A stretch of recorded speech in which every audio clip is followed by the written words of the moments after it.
Today is Friday, July 3rd, 2026, and today is National Fried Clam Day, which is great because for a brief moment I thought it was fried clam flavored ice cream. And after yesterday, I wasn't ready for that. And after digging through today's stories, I noticed that they all had something in common. They're all symbols. A steam locomotive that still represents the pinnacle of its kind. A centuries-old stone that means far more than the rock itself. And the first cornerstone of a building that became a promise more than a skyscraper. Sometimes history isn't remembered because something lasted forever. Sometimes it's remembered because of what it came to represent.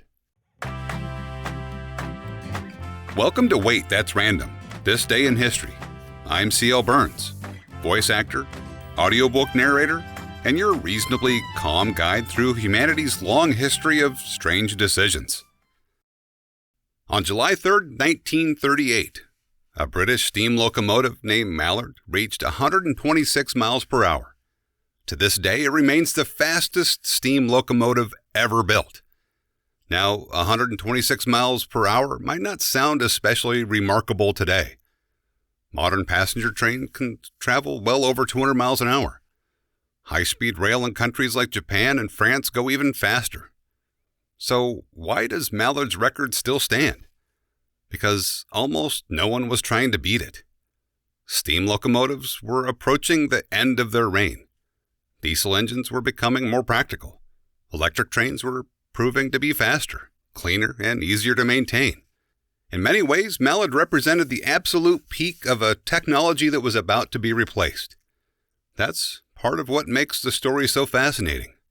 Its designers weren't trying to build a museum piece. They were trying to build the best steam locomotive anyone had ever seen. And they succeeded. On a gentle downhill stretch of track in England, Mallard accelerated to 126 miles an hour before easing back. The record was official. It has never been broken. Not because someone couldn't build a faster steam engine. Because the world moved on. Sometimes a record survives because the competition disappears. I think there's something oddly beautiful about that. Mallard isn't remembered because steam locomotives won. It's remembered because it showed just how extraordinary they could become before history turned the page. Some symbols are built by engineers. Others are built by centuries of tradition. On July 3, 1996, the Stone of Scone was officially returned to Scotland after nearly 700 years. And yes, at first glance, it's just a rock, a block of sandstone. Nothing flashy, no jewels, no gold, nothing that looks especially remarkable, until you learn what it represents. For centuries, Scottish kings were crowned while sitting above the Stone of Scone. It became a symbol of Scottish monarchy and national identity. Then, in 1296, England's King Edward I invaded Scotland and took the stone to London. It wasn't simply a trophy, it was a statement. The stone was placed beneath the coronation chair at Westminster Abbey, where English and later British monarchs would be crowned. For hundreds of years, the Stone of Scone remained there. Generations were born, lived, and died, knowing it as something Scotland had lost. Then, in 1996, the British government announced the stone would be returned. Crowds lined the streets as it traveled north. Bagpipes played. People celebrated.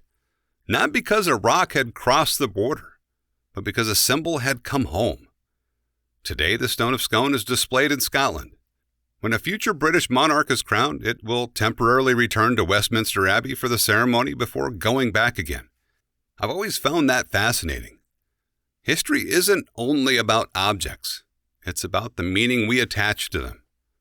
A stone is never just a stone, if enough generations believe it represents who they are.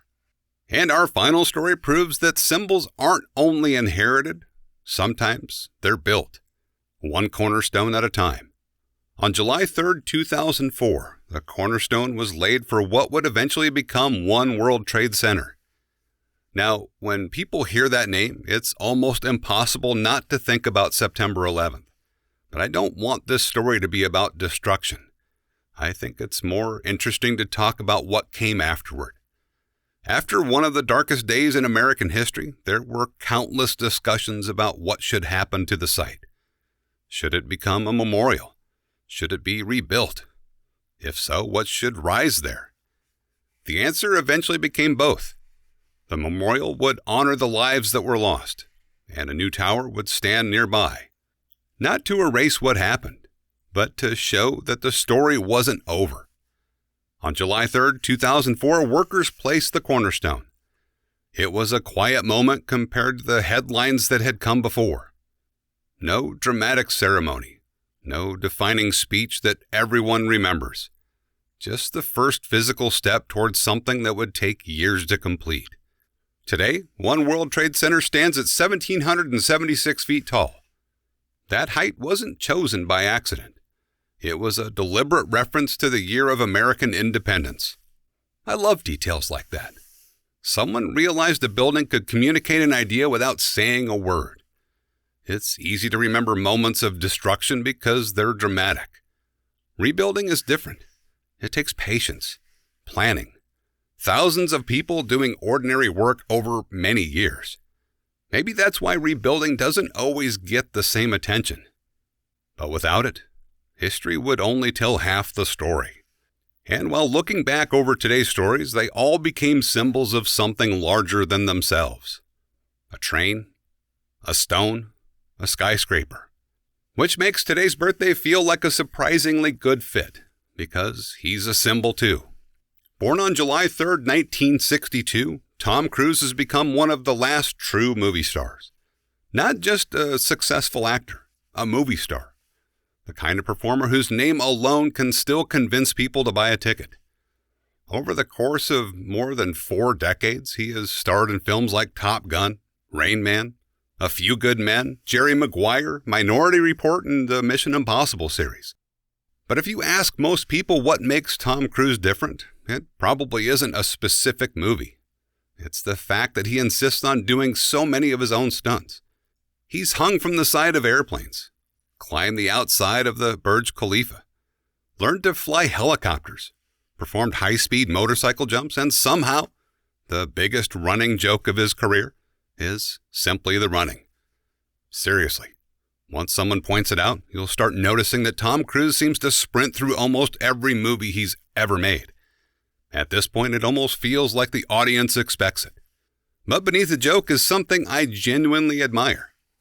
In an age where computers can create almost anything, Tom Cruise continues to believe that audiences can tell the difference when something is real. Whether he's hanging from an airplane or racing across a rooftop, he wants viewers to know that they aren't watching pixels. They're watching a person take a real risk. That commitment has become part of his legacy, not just as an actor, but as someone determined to preserve a style of filmmaking that's becoming increasingly rare. And looking back across today's stories, I kept coming back to one word: legacy. Mallard proved just how far steam engine technology could go before a new generation took its place. The Stone of Scone reminds us that meaning isn't measured by what something is, but by what it represents. One World Trade Center shows that rebuilding can become just as powerful a symbol as what was lost. And Tom Cruise has spent decades proving that sometimes the old ways still have something to teach us. The future always arrives. History guarantees that. But every now and then, something from the past reminds us why it mattered in the first place. Anyway, maybe that's why symbols endure. They give us something solid to carry forward, even as the world keeps changing around us. I'll leave you with this thought from the man who once said, "The only source of knowledge is experience." Albert Einstein. If you'd like to hear more of my work or explore the various projects I continue accidentally collecting, you can find everything at waitthat'srandom.com. I'm C.L. Burns. Thanks for spending part of your day here. I'll see you tomorrow.